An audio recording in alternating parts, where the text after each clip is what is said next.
Buenas noches, docente Jason Rodríguez Lindao.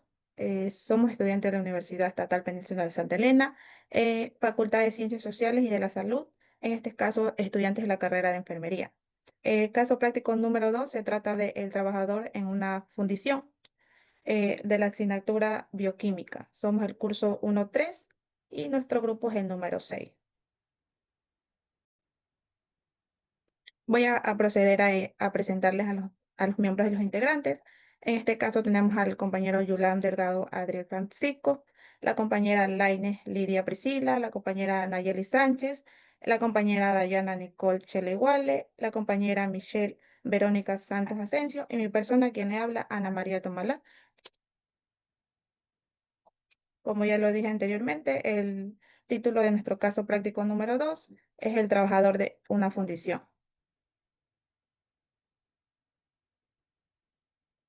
Tenemos como objetivo de aprendizaje aprender a reconocer los síntomas y signos que surgen tras una exposición prolongada de plomo y comprender la relevancia de realizar pruebas bioquímicas para diagnosticar a tiempo y manejar de forma adecuada los casos de intoxicación crónica por este metal en personas con riesgo ocupacional. También tenemos que analizar la intoxicación, perdón, por plomo en un contexto ocupacional, reconociendo sus signos y síntomas clínicos, explicando los mecanismos fisiopatológicos implicados en la alteración de la síntesis del hemo, interpretando los resultados de elaboración, identificando las posibles complicaciones sintomáticas y proponiendo medidas de prevención, diagnóstico y tratamiento, incluyendo el uso de agentes. Bueno, en este caso práctico, se trata de un hombre de 45 años, que es un trabajador de una fundición, que acude a una consulta médica quejándose de la debilidad general, o sea, en este caso son dolores articulares, pérdida de apetito y un sabor metálico persistente en la boca. El paciente refiere a una exposición prolongada a humos metálicos en su lugar de trabajo. Tenemos como resultado de los análisis de sangre anemia, en este caso viene a ser disminución del glóbulos rojos y hemoglobina, aumento de la concentración del plomo en sangre, muy por encima de los valores de referencia, disminución de la actividad de la aminobulinato, ya, y son las enzimas inhibidas por el plomo. En este caso tenemos aquí presente a un profesional de la salud, quien me gustaría que lo conozcan y se presente. Mm, buenas con todo. Yo me llamo Jean-Pierre Bolino Reyes, soy médico rural del Centro de Salud de Santa Elena. Estoy cursando, bueno, finalizando las semanas de terminar mi año de servicio social en la institución en la que mencioné y he sido invitado a comentar el caso clínico que se me ha presentado. Muchas gracias por su presentación, doctor. A continuación, vamos a hacerle las respectivas preguntas que entran en nuestro caso clínico. Eh, Como primera pregunta tenemos, ¿cuáles son los síntomas que presenta un paciente que sugiere intoxicación por plomo? Claro, por ejemplo, en el motivo de consulta lo que más va a llamar la atención del paciente son las cosas que percibe con los órganos de los sentidos. El sabor metálico en sí se puede atribuir a muchas causas, pero en el contexto de un paciente que viene por debilidad general, dolores articulares y en conjunto con un sabor metálico, se encasilla en la clínica característica de intoxicación por un metal pesado, en este es el plomo. ¿Por qué? Porque el plomo, en determinados casos, cuando hay una exposición crónica, se pueden formar depósitos en las encías y irritar la mucosa oral y hacer que el paciente perciba un sabor metálico. También altera la transmisión nerviosa y causa un efecto de mano caída o de muñeca caída, que es lo que puede interpretarse como una debilidad general, porque hay una interrupción en la conexión nerviosa que permite el libre movimiento. Y aparte de los dolores articulares, que no son tan específicos de la intoxicación por metales pesados, pero dentro del cuadro clínico refuerza la idea o el diagnóstico que se está pensando.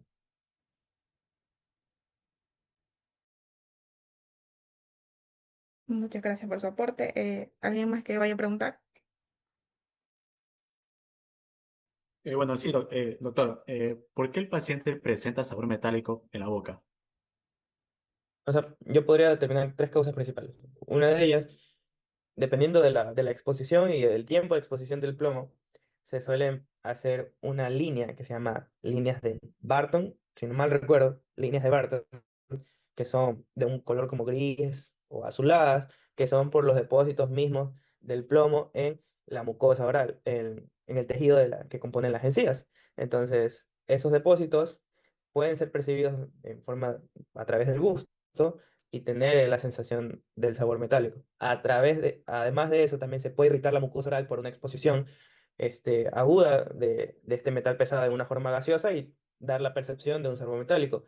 O incluso no es tan común, pero también puede estimular una hipersalivación y cambiar el pH de la boca y hacer que uno perciba o se refuerce el sabor metálico que estamos notando o que se produce por la intoxicación de dicho metal.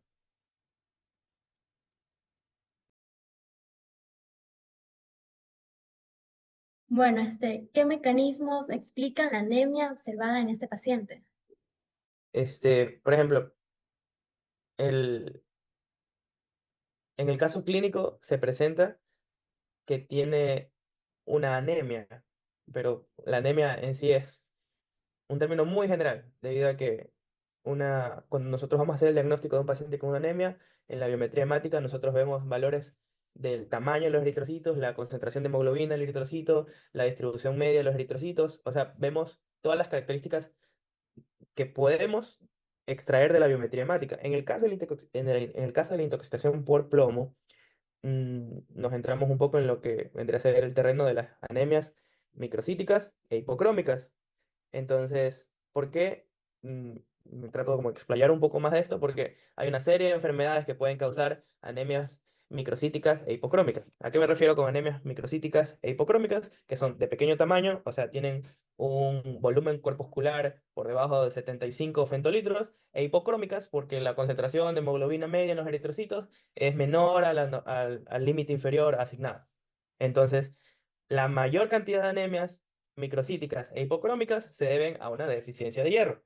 Entonces, el común denominador de personas que ve una anemia como médico va a identificar una anemia microcítica e hipocrómica como una anemia asociada a un déficit de hierro. Si vamos un poco más allá, observaremos que las reservas de hierro en el cuerpo, es la ferritina, van a estar en valores normales. Entonces, eso me lleva a pensar, ¿por qué un paciente tendría una anemia microcítica e hipocrómica, pero con el hierro normal? Entonces, eso me aleja de que es una enfermedad por déficit de hierro o asimilación de hierro o cualquier otra causa que me pueda bloquear la absorción de dicho elemento. En el caso del plomo, para no irnos muy allá, existe, porque igual creo que, no sé si podemos retroceder un poco, que me mencionaron una enzima, como para hilarla con el caso. Ya, la disminución de la actividad de la ala D, que es una enzima inhibida por el plomo, interviene directamente con la producción del grupo hemo. El grupo hemo es parte fundamental de la hemoglobina, cuya estructura está hecha por dos globinas y una una proteína que es el grupo hemo. Estos facilitan el transporte de hierro y permiten que podamos tener una homeostasis en cuanto a la función de los eritrocitos. Entonces, otra vez, tratando de aterrizarlo en el plomo, no tenemos una anemia microcítica e hipocrómica por déficit de hierro, sino tenemos una anemia microcítica e hipocrómica porque una parte estructural de la cadena de la hemoglobina está inhibida por la intoxicación por plomo. Entonces, pese a que el paciente puede tener sus reservas de hierro estable, una alimentación rica en hierro, no va a poder transportarse adecuadamente y vamos a caer en una anemia. Entonces, el mecanismo fisiopatológico es el que acabo de explicar de por qué tiene una anemia y cuál es el tipo de anemia que vamos a observar en este tipo de pacientes. Una anemia de glóbulos pequeños y pálidos, pero con niveles, perdón, con niveles de hierro séricos normales. ¿Qué significa encontrar concentraciones de plomo en sangre por encima de los valores de referencia? Yo creo que ahí habría que como que establecer cuál es el valor de plomo normal. Si no mal recuerdo, en la mayoría de los metales pesados se mide en microgramos por decilitro. Y si no mal recuerdo, entre 5 y 10 microgramos por decilitro de sangre es el límite establecido para determinar que tenemos una exposición alta al plomo. Pero nosotros decimos que un valor por encima de 70 ya es una intoxicación grave por plomo, que requiere manejo o ingreso hospitalario, porque puede causar un resultado donde se le hace fatal. Entonces, si nosotros, dependiendo de cuánto le haya salido en los exámenes ulteriores que le realicen al paciente, dependerá como que el manejo. Entonces, depende de cuánto haya encontrado el médico que esté tratando las concentraciones de plomo en ese paciente, influirá en cómo lo va a tratar. Si es por debajo de 70, lo puede manejar ambulatoriamente, saber que él tuvo una exposición en algún lugar y sabe qué, comunicarse con el médico ocupacional del trabajo donde está laborando el trabajador y decir, mira, algo pasa ahí. Pero si es por encima de 70, no vamos a esperar a que el médico entre. Grabarse y después de ahí ya subir el diálogo. Claro. Entonces, no vamos a esperar a que el médico ocupacional encuentre el foco de exposición, sino que ya tratar directamente al paciente porque tiene una intoxicación grave. ¿Qué otros exámenes complementarios serían útiles para confirmar la intoxicación del plomo? Como tal, si me preguntan a mí, si yo sospecho de una intoxicación por plomo, iría a medir el plomo sérico. De ahí los otros exámenes complementarios me ayudarían a saber cómo está el paciente, si hay otras cosas que me debo preocupar, por ejemplo, la función renal, la función hepática, si es que se me están elevando las enzimas hepáticas, si sube la creatinina y disminuye la tasa de filtración glomerular, iría a ver cómo está la anemia. Si me preguntan netamente cómo confirmaría la intoxicación por plomo, iría por la concentración sérica de plomo en el paciente. Pero los otros exámenes complementarios no dejan de ser importantes porque me dan a entender cómo está el resto del organismo del paciente que ha sido expuesto a estas cantidades. Doctor, ¿qué complicaciones puede presentar el paciente a largo plazo si no recibe un tratamiento adecuado? Por ejemplo, lo más terrible sería un fracaso multiorgánico, porque el, el, el plomo puede causar un fracaso renal agudo, un fracaso hepático agudo, la anemia microcítica en el largo plazo puede llegar a tener al paciente en valores de hemoglobina insostenibles y como son glóbulos rojos pequeños que no tienen cantidades de hemoglobina suficiente, no pueden oxigenar los tejidos adecuadamente, se puede comprometer los órganos lábiles como es el cerebro, el corazón y los pulmones. Entonces, en el largo plazo, si es que no se hace nada y se mantiene al paciente como que intoxicándose a cada rato con la fuente que no se ha determinado, va a morir, va a morir. O sea, por un fracaso de los métodos de eliminación, como es el hepático y renal, o por una hipoxemia de los tejidos diana, que son corazón, cerebro y pulmones.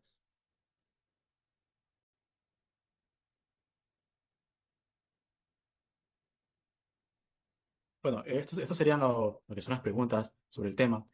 ¿Algún consejo o alguna recomendación que usted como profesional de la salud eh, eh, nos daría, en este caso al estudiante o al público en general? Por ejemplo, yo estoy terminando una maestría en salud ocupacional y sí te puedo decir que hay muchas cosas que en Ecuador o en Latinoamérica en general pasan porque no nos tomamos en serio el riesgo de las cosas a las que nos estamos exponiendo. Te puedo asegurar que en otros países del primer mundo ya no existe casi la intoxicación por plomo, por asbesto, por metales pesados en general. Pero las condiciones en las que se trabaja hoy en día y en las que no, en las que puede haber nula supervisión, puede ser concebible que veamos todavía intoxicaciones por mercurio, intoxicaciones por plomo, intoxicaciones por asbesto, intoxicación por CO2, porque lamentablemente no tenemos la rigurosidad que se necesita para establecer entornos laborales seguros. Entonces, hay cosas que pueden sonar muy descabelladas. Un paciente llega a la emergencia con debilidad, dolor abdominal y líneas moradas en las encías. Te puedo asegurar que nadie va a pensar en plomo de buenas a primeras, porque son cosas que no se ven regularmente, que no te lo enseñan en la universidad, mucho más aún en las conferencias de actualizaciones médicas no lo hablan, y es porque las situaciones precarias que vive Latinoamérica pueden ser únicas. Entonces, eso, siempre que venga un paciente a la emergencia, desde el punto de vista médico, estar abierto a cualquier diagnóstico. Siempre dejar guiarse por lo que te dice el paciente y más que todo por lo que tú puedas ver. Que los laboratorios no te guíen tu diagnóstico, sino lo que tú sientas y creas que es. Bueno, doctor, llegamos a lo que es al final de la entrevista, agradeciéndole por su tiempo más que todo, también deseándole éxitos y bendiciones en su carrera profesional. Bueno, muchas gracias como repito, por su tiempo. Compañeras, ¿alguna pregunta o algo que le gustaría saber sobre lo que es el plomo?